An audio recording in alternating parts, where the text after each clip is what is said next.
سورۃ الفاتحہ.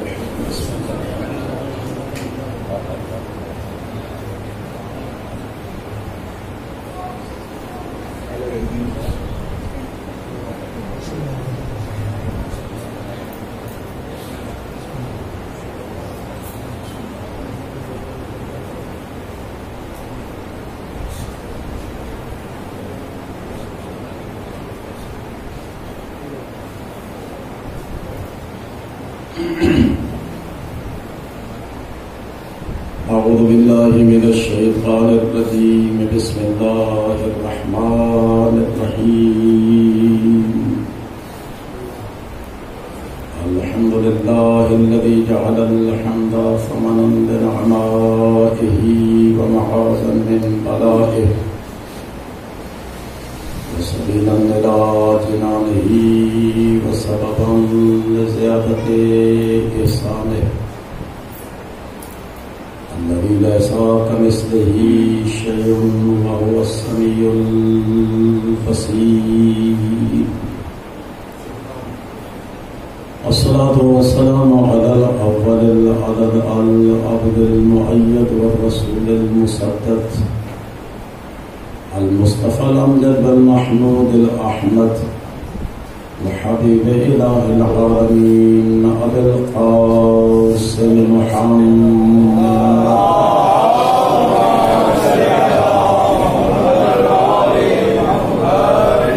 وعلى آله الطيبين الطاهرين المعصومين واللعنة الدائمة على أعدائهم أجمعين من يوم عداوتهم إلى يومنا هذا ومن يومنا هذا إلى يوم الدين وبعد يوم الدين. أما بعد. بسم الله الرحمن الرحيم. ألم تروا أن الله سخر لكم ما في السماوات وما في الأرض وأسبغ عليكم نعمه ظاهرة وباطنة. صلوات محمد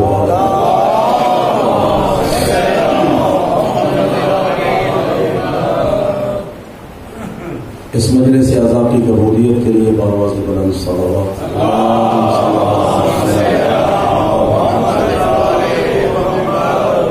تعجیل ظہور امام زمان علیہ الصلوۃ والسلام کے لیے بلند تر صلوات.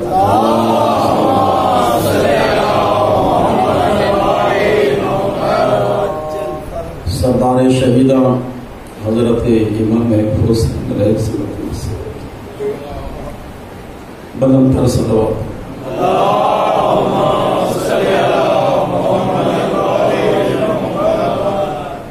مرحومین کی بخشش و مغفرت، بلندی درجات، مریضوں کی شفا یابی، تنگ دست مومنین کی وسعت رزق کے لیے، بے گھر مومنین کے گھروں کے حصول کے لیے، جہاں جہاں جو جس مشکل میں مبتلا ہے اس کی مشکل کشائی کے لیے امام زمان علیہ الصلوۃ والسلام کے ظہور میں تعجیل کے لیے بآواز بلند صلوات.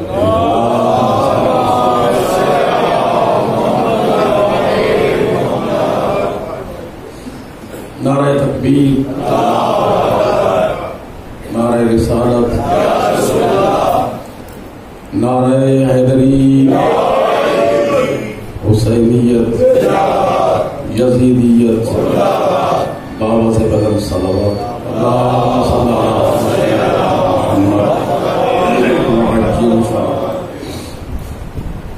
میرے محترم، وقت بڑا تیزی کے ساتھ گزر گیا اور ہم کچھ بھی اس عنوان کے ذیل میں کہہ نہیں سکے. عنوان اسی طرح تشنہ لب ہے. یہ تو حسرت امیر کائنات علیہ الصلوۃ والسلام کے قلب مبارک کی رہی، جس میں حضرت نے فرمایا کہ اگر میرے لیے مسند علم بچھائی جائے اور میں بسم اللہ کی با کی تفسیر بیان کرنا شروع کروں تو 70 اونٹوں کا بار بن جائے، پھر بھی اس کی مکمل تفسیر نہیں ہو سکتی۔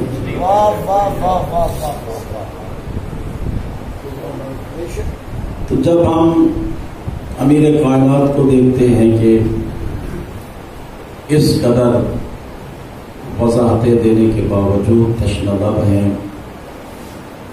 تو ہمیں تو کچھ آتا ہی نہیں ہے کہ ہم کیا کچھ کہہ سکیں، لیکن یہ اس کی کریمی ہے کہ جو کچھ کہا وہ اس کی مہربانی سے کہا۔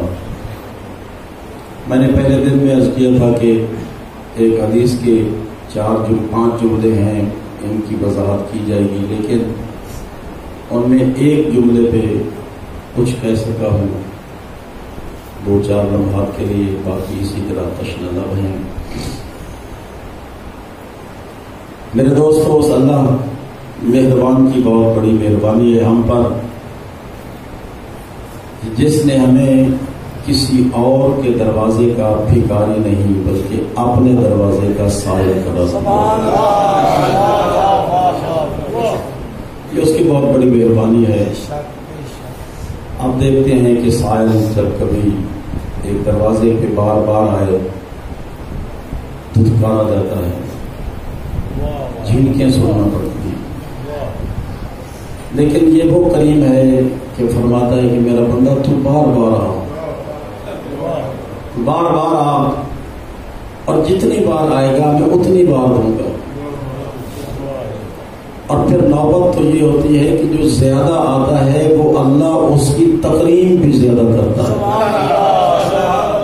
ہم جھڑک دیتے ہیں سائل کو، وہ جھڑکتا نہیں ہے بلکہ وہ اس کی عزت کو بڑھا دیتا ہے۔ کیا بات ہے، کیسا کریم ہے وہ خالق۔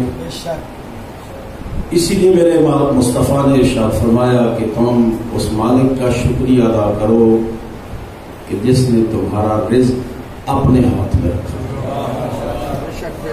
کسی دوسرے کے ہاتھ میں نہیں دیا۔ اگر کسی دوسرے کے ہاتھ میں ہوتا، نہ جانے کتنی نافرمانیاں کروانے کے بعد کچھ حاصل ہو پاتا۔ آج تو دنیا میرے ہاتھ سے، آپ کے ہاتھ سے ہمارا اپنا ذاتی ملکیت وہ چھیننے کی کوشش کرتی ہے۔ تو جو زمانہ چھیننے کا عادی ہے وہ دینے کا کب عادی ہوگا؟ میرے ہاتھ میں ہے،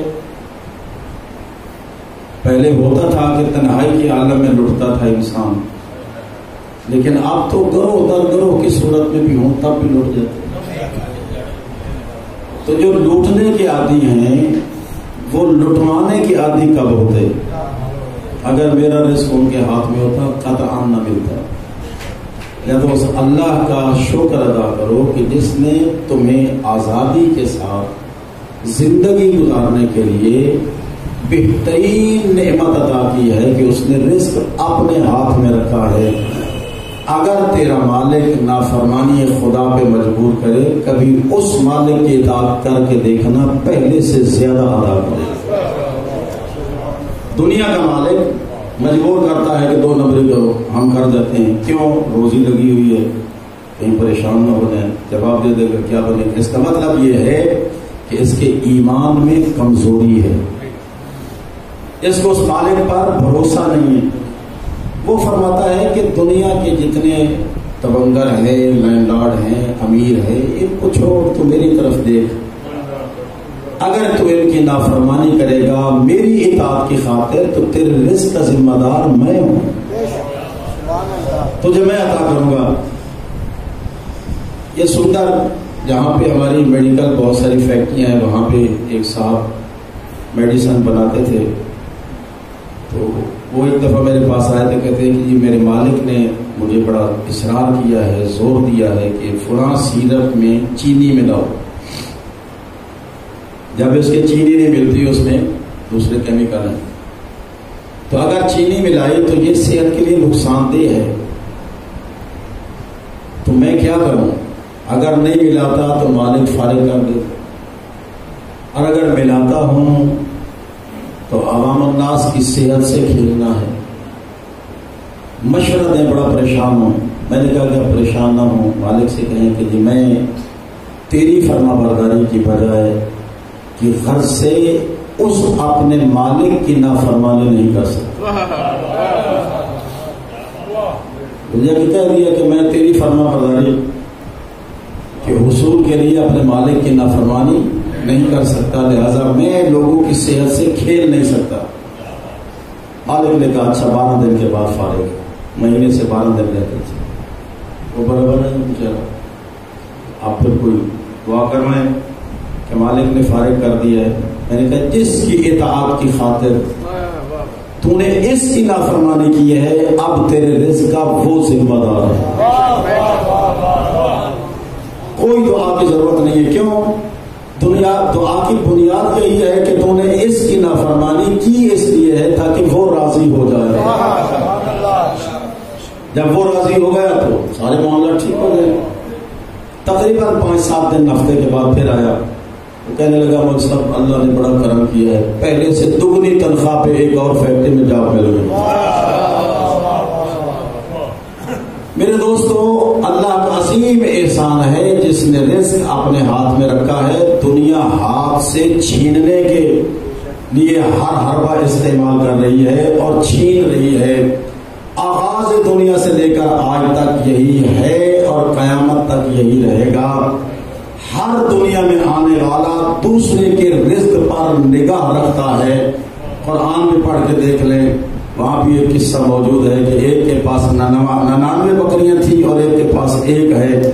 وہ 99 والا کہتا ہے کہ یار یہ ایک مجھے دے دینا تھا کہ میری 100 پوری ہو جاتی۔ اس نے نبی خدا کو جا کے شکایت کر دیا کہ اس نے مجھے بڑی اذیت پہنچائی ہے، میری ایک بھی چھیننا چاہتا ہے۔ مقصد یہ ہے کہ دنیا میں جو آیا وہ اپنے رزق کو کم سمجھتا ہے اور دوسرے کے رزق پر نظر جمائے ہوئے ہے، چھیننے کی کوشش کرتا ہے۔ لیکن اس دنیا میں اگر کوئی ایسا ہے کہ جو اپنا بھی تقسیم کرتا ہے، غیروں کا چھیننے کی بجائے اپنے حصے کا بھی اطاعت خدا اور اطاعت رسول کے لیے مخلوق الہی میں تقسیم کرتا ہے، تو وہ مصطفیٰ کا گھرانہ ہی نظر آتا ہے۔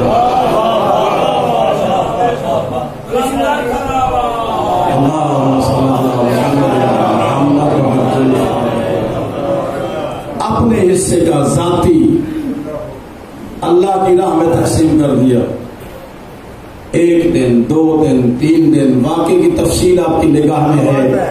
میں ایک نقطے کی طرف آپ کی توجہ مبذول کروانا چاہتا ہوں۔ میرے دوستو، اگر میں پیٹ بھر کے کھا لوں اور پھر ایک روٹی بچ جائے اور میں کہوں کہ راہ خدا میں دے دو، اس کا معیار نہیں ہے۔ اگر نہ دیتا تو ضائع ہو جاتی، ضائع ہونے سے بچائے، چلو کسی کے کام آ جائے، اس کا وہ معیار نہیں ہے۔ چلو بھی اس کی مہربانی ہے کہ اس نے دے دی۔ مزہ تو وہ ہے کہ مجھے بھوک لگی ہوئی ہو اور اپنی بھوک کو روک کر میں کسی بھوکے کا خیال کروں۔ تو آل محمد نے یہی کردار ادا کیا ہے نا کہ افطاری کرنے کے لیے بیٹھے، ادھر سے طرف باب ہو گیا، سارے کا سارا اٹھا کے دے دیا۔ پانی پہ افطار، پانی پہ سحر، اگلے دن پھر یہی نوبت، اگلے دن پھر یہی نوبت۔ ایک دن انسان برداشت نہیں کر سکتا۔ ہمارے ہاں بھی روزے افطار ہوتے ہیں، دیکھتے ہیں کہ شاید یہ کھانے کا یا پہلا دن ہے یا انسان کی زندگی کا آخری دن ہے۔ ایک دوسرے پہ جھگڑے، دھکم پیل اور لائنوں پہ لائنیں لگی ہوئی ہیں، لیکن یہ شیوا ہمارا ہے، آل محمد کا یہ ہے کہ اپنے سامنے پہ پڑا ہوا کھانا ہے، سارا اٹھا کے دے دیا۔ 3 دن تک جب دیا ہے، اللہ کو اتنا افتخار ہوا ہے ان اپنے بندگان پر کہ اللہ نے 32 یا 33 آیات کا مجموعہ آل محمد کا قصیدہ پڑھا ہے۔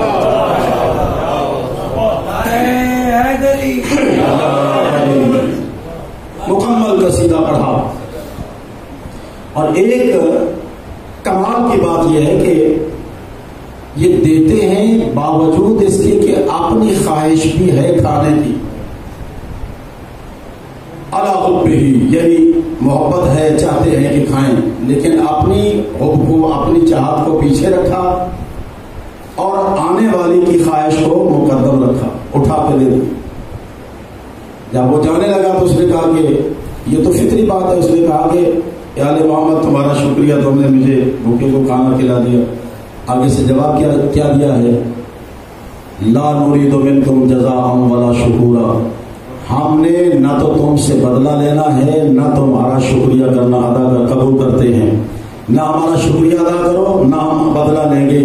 یہ ایک فطری بات ہے کہ جس کو کچھ دیں وہ شکریہ ادا کرتا ہے۔ آل محمد وہ کریم ہیں کہ جو لینے والے کا شکریہ بھی قبول نہیں کر رہے۔ قرآن مجید کی آیت آ گئی، اللہ نے سند دے دی کہ انہوں نے شکریہ قبول نہیں کیا۔ کیوں؟ اس لیے کہ حضرت فرماتے ہیں کہ ہم نے جس کی رضا کے لیے دیا تھا وہ ہمارا شکریہ ادا کر رہا ہے، اور اللہ نے اس کے بعد کی آیت کو بھیج دیا، اے آل محمد میں قیامت تک کے لیے تمہارا مشکور ہوں کہ تم نے میری رضا کے لیے دیا ہے، لیکن صرف یہ شکریہ نہیں، تم نے رد کیا تھا نا کہ ہم اس کی جزا نہیں چاہتے، تم بندے سے جزا نہیں چاہتے، کیوں؟ اس لیے کہ میرے لیے دیا تھا، تو اب اس کی جزا میں دیتا ہوں۔ کیا ہے جزا؟ میں نے ساری کی ساری جنت تمہارے حوالے کر دی۔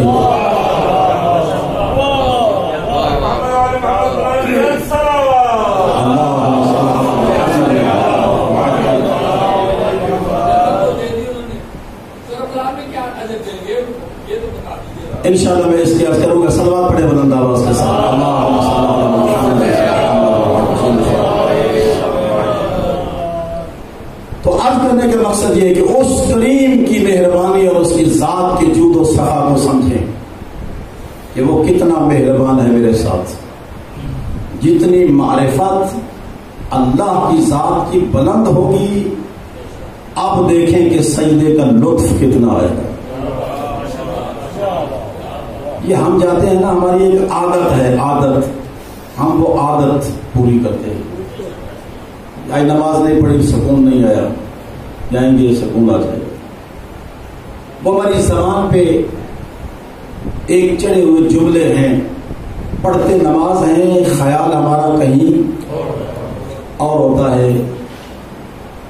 کسی نمازی کو دیکھ لیں، شاید کوئی ایسا ہو کہ نماز میں اس کے خیالات منتشر نہ ہوں۔ خیال کہیں ہے، کھڑا مصلے پہ ہے، لیکن یہ روٹین کے مطابق ٹھیک جا رہی ہے۔ کیوں؟ اس لیے کہ وجود بھی آتی ہے، زبان بھی آتی ہے، عادت کے مطابق پورا کام ہو رہا ہے۔ اسی لیے ڈاکٹر اقبال نے بھی ایک جملہ کہا تھا، اگر لفظوں میں کوئی اونچ نیچ ہو جائے تو مجھے معاف کرنا، کیونکہ شاعری اور شعر یاد کرنا میرا ذوق نہیں، اچانک ذہن میں آ گیا۔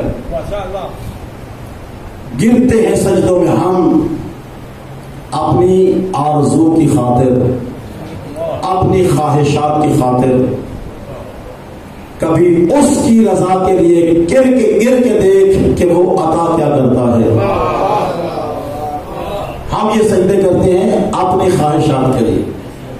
یہ ساحوال اکاڑے کے بعد یہاں پہ ظہر کی نماز باجماعت ہوتی تھی، مارکیٹ کے سارے لوگ آ کے نماز پڑھتے تھے۔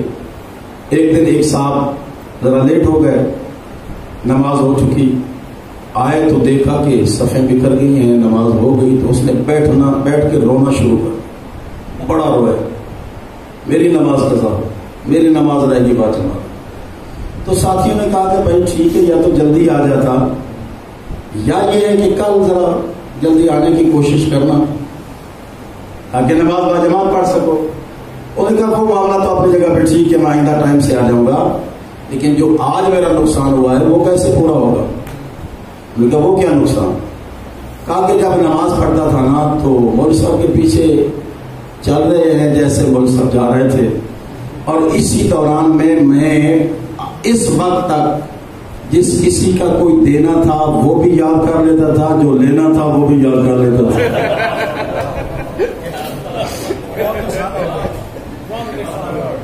تو اب یہ کام کیسے کروں گا؟ اور خدا شاہد ہے کہ جو باتیں آپ کو نہیں یاد آتی وہ بھی حالت نماز میں یاد آ جاتی۔ جو منصوبے آپ نے بنانے ہیں اور عام نہیں بنا سکے، سوچنے کے لیے بیٹھ جائیں، اور جو منصوبہ نہیں بنا سکے وہ منصوبہ بھی آپ کو نماز میں یاد آ جائے. اور بعض اوقات ایسا ہوتا ہے کہ نماز کے لیے کھڑے ہوئے فوراً تو منصوبہ یاد آ گیا، اچھا چلو یار نماز کا وقت بڑا ہے، پہلے وہ کام پھر آگے پڑھوں. ایسا ہوتا ہی نہیں. یہ ہماری نماز ہے، یہ ہم نے توحید شناسی ہمارے اندر ہے. لیکن کچھ وہ بھی ہیں کہ جنہیں جب مصلی عبادت پہ کھڑے ہوں تو اپنے جسم کے درد بھی بھول جاتے ہیں، صرف اس لیے کہ وہ اپنے مالک کو سامنے دیکھ رہے ہیں. شہید مطہری نے بہت بڑا جملہ کہا معرفت خدا کا، کہ معرفت خدا کیسے ہو. فرمایا کہ ایک فوجی جب اپنے کرنل جنرل کے سامنے کھڑا ہوتا ہے نا ڈیوٹی پر، اور اس کے ہاتھ میں رائفل بھی ہے اور بڑی اس نے یونیفارم بھی پہنی ہے، وزن بھی ہے، سارا کچھ ہے، اور بالکل 2 قدموں پر برابر کھڑا ہوا ہے. 8 گھنٹے گزر جائیں اس کے وجود میں تبدیلی نہیں آتی. اس کو کیڑے مکوڑے کاٹتے رہیں، اس کو پسینہ آ رہا ہے، گرمی لگ رہی ہے، بھوک ہے، کچھ بھی ہے، اس کی حالت میں تبدیلی نہیں آتی. کیوں؟ وہ دیکھ رہا ہے کہ سردار حاکم سامنے کھڑا ہے. وہ حاکم اتنا اس کے حواس پہ چھایا ہوا ہے کہ اب اس کو اپنے بدن کا احساس بھی نہیں ہے. جب ہم نماز پڑھتے ہیں تو وہ خیالوں والی، اور جب میرا مولا علی پڑھتا ہے تو تیر بھی نکالا جائے تو پتہ تک نہیں چلتا. اور پھر حضرت نے کہہ بھی دیا کہ اللہ کی قسم اگر حالت سجدہ میں میرا سر بھی کاٹ دیا جائے تو علی کو پتہ تک نہیں چلے گا. کیوں؟ اس لیے کہ بحر توحید میں غرق ہے علی ابن ابی طالب. اس اللہ کی معرفت جتنی بلند ہو اتنا ہی انسان کو لطف زیادہ آتا ہے. تو بات چلی رزق اللہ نے اپنے ہاتھ میں رکھا. ہم جو کام بھی کریں سب سے پہلی ہماری دعا پروردگار میرے رزق میں اضافہ کر. نماز پڑھی تو رزق کی دعا، مجلس پڑھی تو رزق کی دعا، کسی کو 2 آنے صدقہ دیا تو رزق کی دعا، میرے لیے رزق کی دعا کرو، میرے لیے رزق کی دعا کرو. انسان سیر نہیں ہوتا. اگر انسان 100 روپے مالک ہے اور 1000 پہ چلا جائے تب بھی رزق کی دعا ہے. جس کے پاس 1000 ہے وہ لاکھوں پہ چلا جائے پھر بھی رزق کی دعا ہے.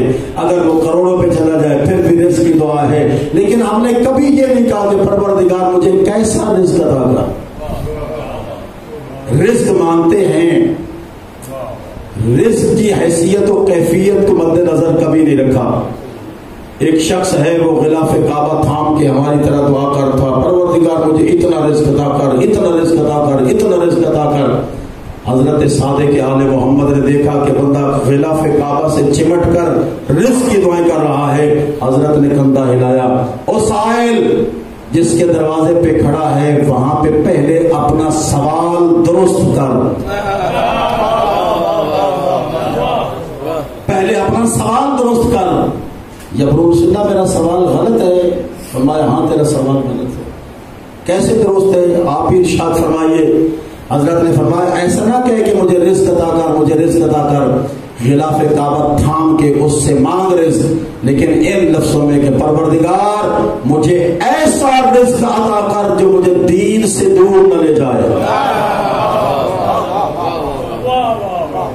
وہ رزق عطا کر جو مجھے دیندار بنائے، جو مجھے دین کے قریب لائے. مجھے وہ رزق عطا کر. یہ کربلا میں جو آئے تھے، آج صاحب کہہ رہے تھے کہ کربلا کے سردار حضرت سید الشہداء کو خدا کیا دے گا. یہ جو کربلا میں حضرت کے مقابلے میں آئے تھے وہ رزق کمانے آئے تھے. نوکریاں تھیں بچانے کے لیے. جنہوں نے رول ادا کیا وہ مانگتے ہوئے نظر آتے ہیں کہ ہم نے اتنا بڑا کام کیا ہے، ہمیں اتنا دے.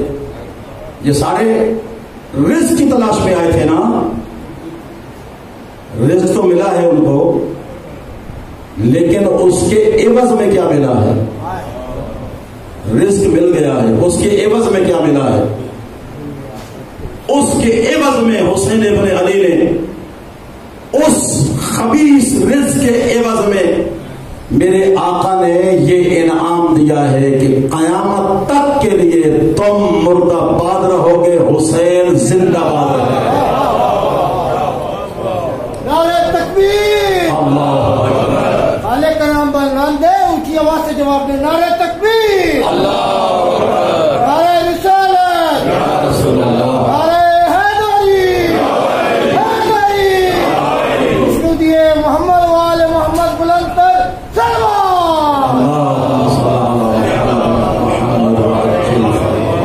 یہ دنیا میں تقسیم ہے حسین ابن علی کی۔ انشاءاللہ کل اس موضوع پہ میں چند جملے کہوں گا کہ اب رہتی دنیا تک کے لیے حسین علیہ السلام ہے، وہ علیہ اللعن ہے۔ کسی نے خواہش کی تھی کہ روز عاشورہ میں کیا پڑھنا چاہیے، غالباً یہاں یا وہاں، لیکن میں آج کرتا چلوں کہ روز عاشور کا سب سے بڑا عمل گریہ و زاری ماتمداری کے ساتھ ساتھ اللہم لعن قتلۃ الحسین و اصحابہ، پروردگار حسین اور حسین کے قاتلوں پر لعنت بھیج۔ یہ تو اللہ نے دنیا میں دیا ہے نا حسین ابن علی کو علیہ السلام، چھوٹے سے لے کر بڑے تک۔ اگر کوئی سیاہ فام غلام ہے تو اس کی کریم کی مہربانی وہ ہے کہ جو اپنے اکبر کے لیے پسند کیا ہے وہ اس غلام کے لیے بھی پسند کیا ہے۔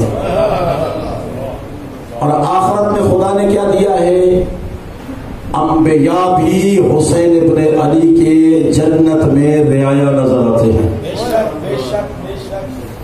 اور دنیا میں خداوند عالم نے اور آخرت میں ایسا خاصہ عطا کیا ہے کہ حسین کو بے مثل بنا دیا ہے۔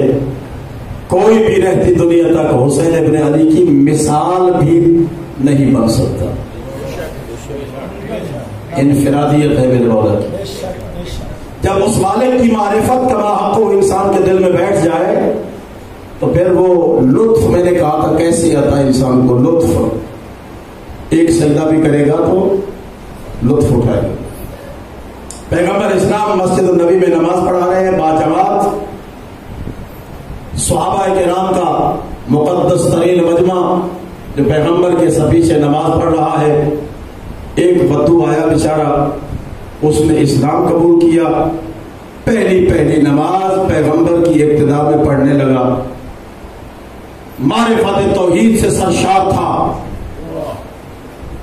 حضرت نے نماز پڑھائی، نماز کی حالت میں حضرت نے ایک سورہ مجیدہ کی تلاوت فرمائی جس میں فرعون کا وہ قول تھا انا ربکم الاعلی، کہ میں تمہارا، فرعون نے کہا کہ میں تمہارا سب سے بڑا خدا ہوں۔ اب ظاہر ہے کہ یہ سورہ ہے، یہ پڑھنا پڑتی ہے، جو بھی شروع کرے اس میں جو آ جائے وہی پڑھنا پڑے۔ پیغمبر اسلام نے وہ جملہ پڑھا کہ فرعون نے کہا انا ربکم الاعلی، اتفاق سے پہلی صف میں کھڑا تھا یہ بدو، جو ہی پیغمبر نے یہ جملہ کہا اس سے رہا نہ گیا، حالت نماز میں بول کے کہتا قذب عدو اللہ، اللہ کا دشمن جھوٹ بولتا ہے، وہ خدا نہیں، خدا وہ ہے جس نے مجھے خلق کیا۔ آپ بتائیے نماز کی صف ہو پہلی اور نماز کی حالت میں ایک جملہ اضافی بول دیا جائے، نماز کی کیا حالت رہے گی؟ باطل ہو جائے گی نا۔ جو نماز ختم ہو گئی سب نے کان اٹھایا، یہ کیا ہو گیا، غضب ہو گیا۔ پہلی صف میں وہ بیچارے اگلوں کی نماز تو گئی، اس کی باطل تو اگلے کی باطل، اتصال نہ رہا، ہر ایک نے اس کی طرف دیکھنا شروع کیا۔ بندہ خدا تجھے نہیں پتا تھا تو آخری صف میں کھڑے ہو جاتے، یہ کیا کیا آپ نے، اب سب کی نماز برباد کر دی، اب ہمیں دوبارہ نماز پڑھنا ہوگی، یہ ہوگا وہ ہوگا۔ جب سارے مجمع کی توجہ اس بدو کی طرف ہو گئی، ادھر سے وہی پروردگار ہوئی، اور میرے نبی اپنے پیاروں کو منع کر دو، ان کو میرا پیغام دو کہ تمہاری آج کی نماز میں اس بدو کے صدقہ میں قبول کر رہا ہوں۔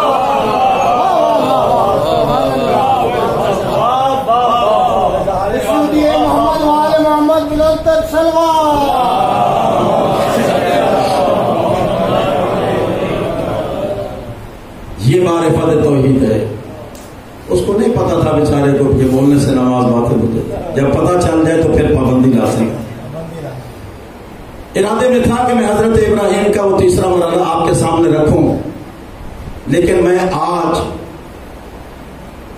100 بار سوچنے کے بعد ایک دو غلطیوں کا ازالہ کرنا چاہتا ہوں، غلط فہمیوں کا ازالہ کرنا چاہتا ہوں۔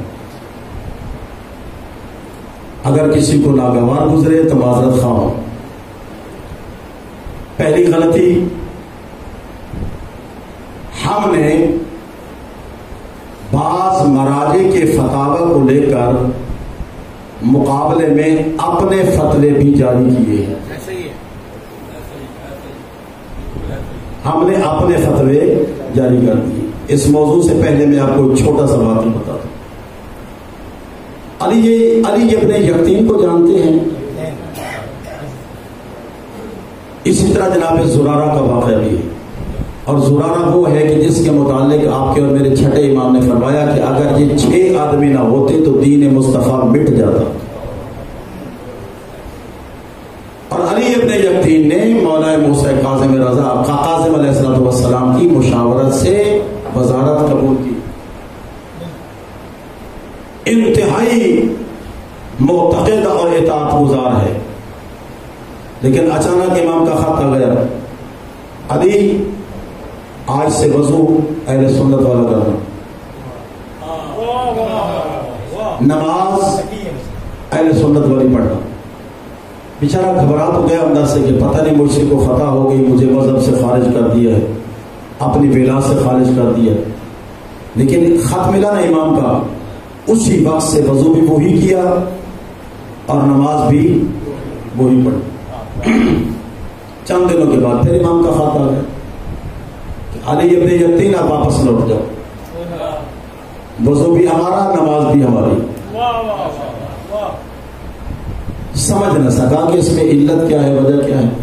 امام سے پوچھ لیا کہ مولا اس کی علت کیا ہے، پہلے مجھے یہ حکم پھر یہ حکم۔ حضرت نے فرمایا کہ آپ نے میری طرف کچھ کپڑے بھیجے تھے ہدیے کے طور پر، اور میں نے اپنی مصلحت امامت کے تحت وہ کپڑے آپ کو واپس لوٹا دیے تھے، اس لیے کہ تیرے بادشاہ کو شکایت ہو گئی تھی کہ یہ شیعہ ہے اور موسیٰ کاظم کا ماننے والا ہے، اور جو تحفے تحائف ملتے ہیں وہاں پہنچا دیتا ہے، لہذا اس میں تیری ماں، اس کی ماں کا وہ ایک حلہ تھا، لباس تھا جو اس نے تجھے دیا تھا عطیے کے طور پر، اور تو نے مجھے بھیج دیا۔ میں نے اس لیے بھیجا کہ اگر کل تلاشی ہو، اور ہونی تھی، اور اگر وہ حلہ نہ نکلا تو تم مجرم قرار پائے گا، اس لیے میں نے کیا تھا، محسوس نہیں کرنا، یہ تیری جان کے تحفظ کے لیے تھا۔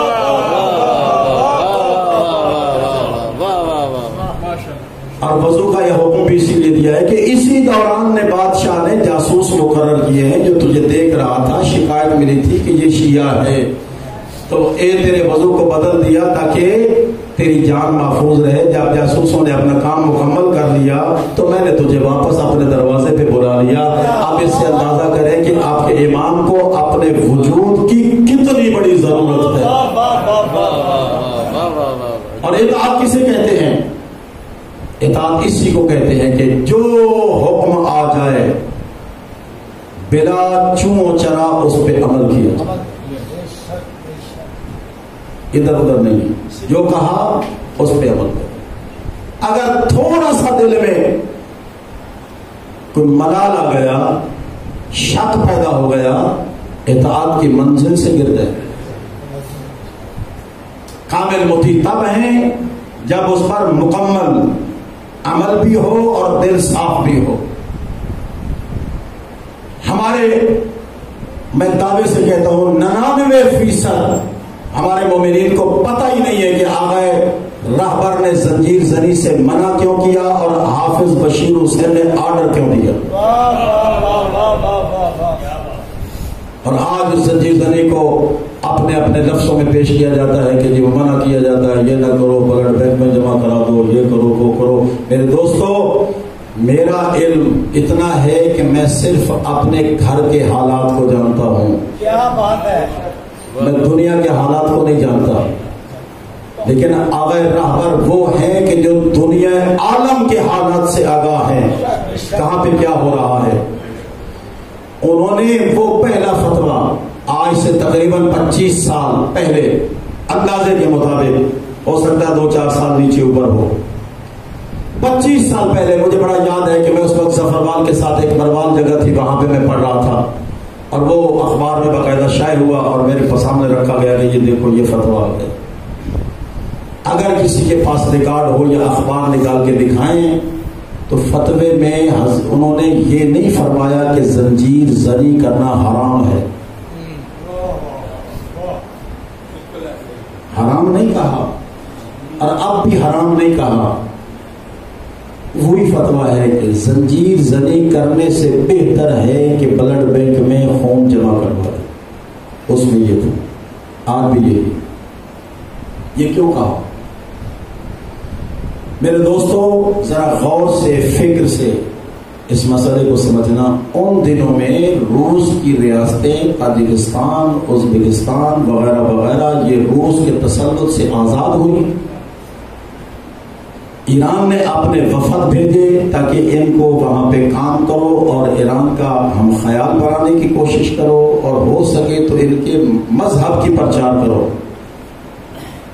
ان دنوں میں اخبار میں یہ بھی تھا کہ وہاں پہ کثرت کے ساتھ غیر مسلم مسلمان ہونے لگے، اور وہ بھی وہ مسلمان جو علی ولی اللہ پڑھتے،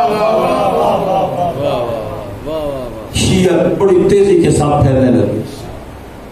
جب شیعت تیزی کے ساتھ پھیلنے لگی تو یہ طاغوت امریکہ، یہ برطانیہ وغیرہ انہیں درد اٹھا کہ اگر یہ شیعہ اسی طرح پھیلتے رہے تو ایک ریاست کا مقابلہ نہیں کر رہے، اس کے ساتھ دوسری مل گئی تو پھر کیا کریں۔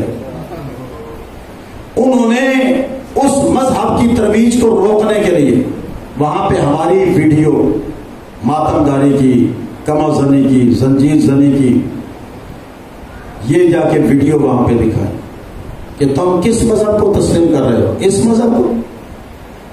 اس مذہب کا تو اصول یہ ہے کہ جو یہ مذہب شیعہ قبول کرے گا وہ کمر زنی کرے، وہ زنجیر زنی کرے، اپنے آپ کو لو لوہان کر دے، تم کرو گے؟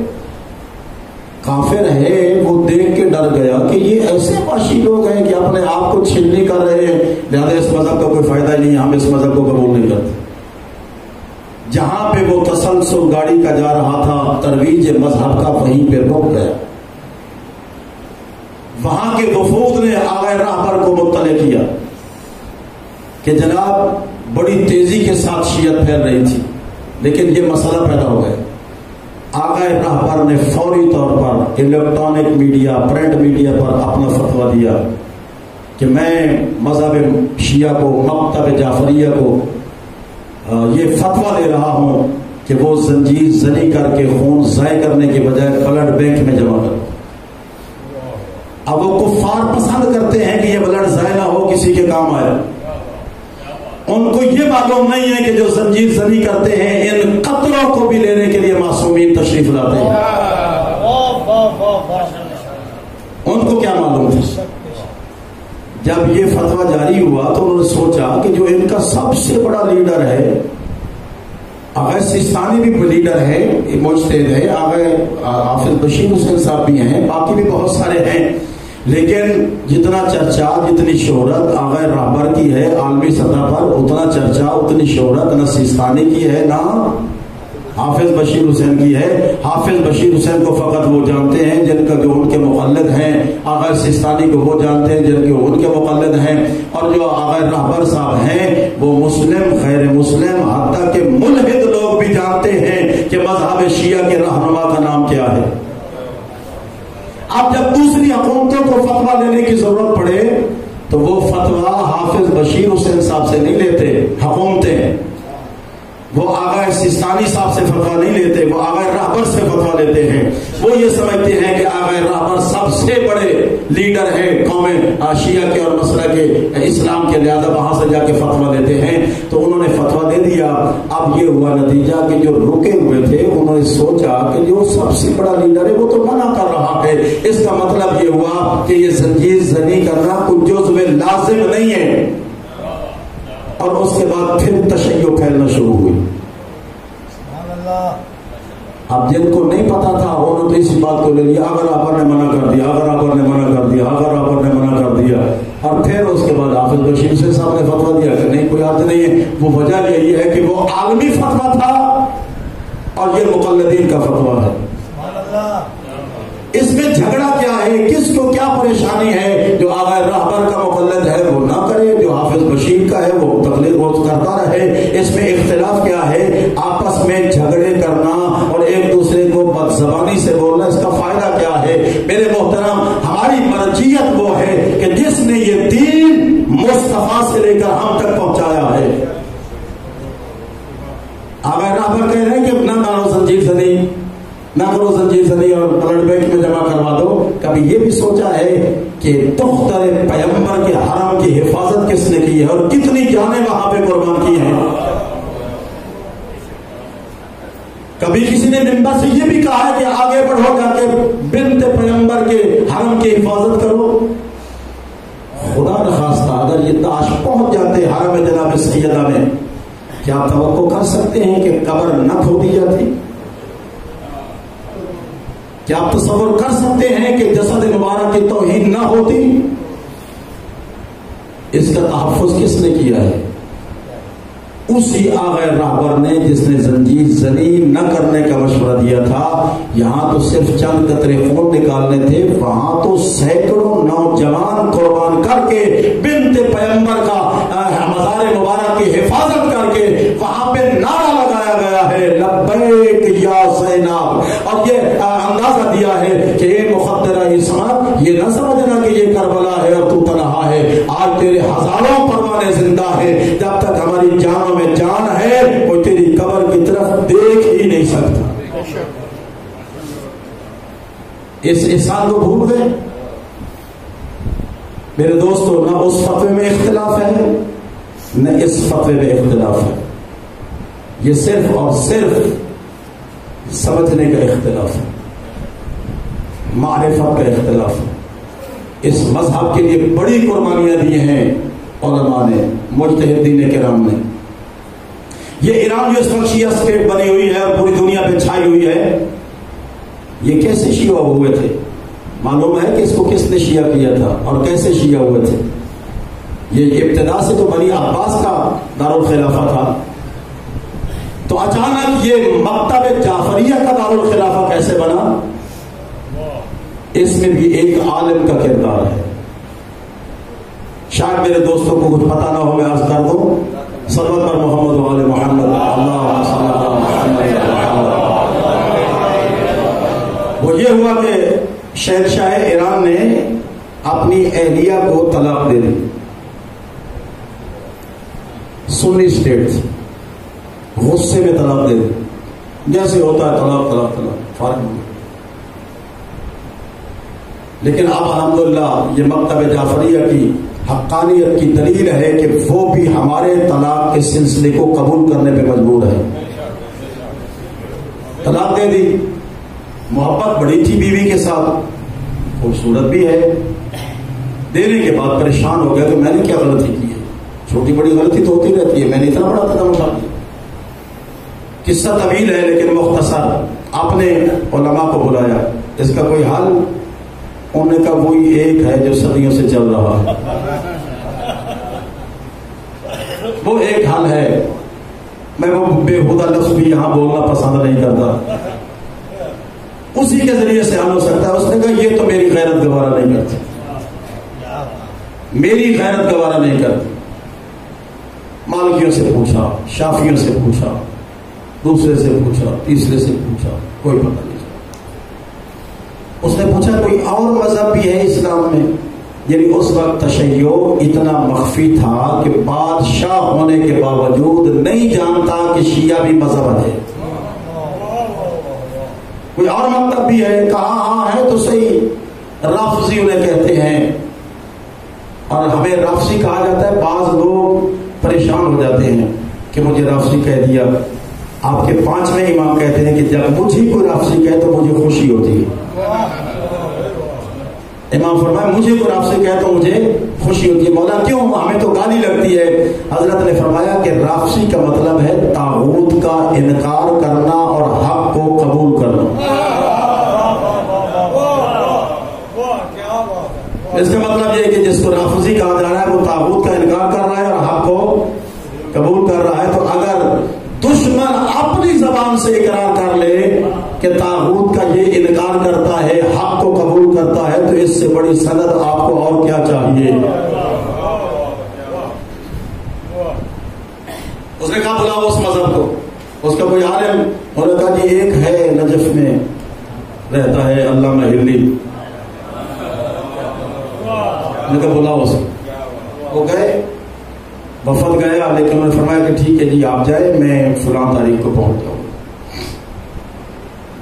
اس تاریخ پہ تشریف لائے, سادہ سا لباس, یہ ٹھاٹ باٹ نہیں تھی, عام سے لباس میں داخل ہوئے, جوتا اٹھایا, ہاتھ میں پکڑا, نظر دوڑائی, جو کہ آج بادشاہ کی قسمت کا فیصلہ ہونا تھا, دربار بھرا ہوا تھا کہ دیکھو کیا ہوتا ہے بادشاہ کا آج.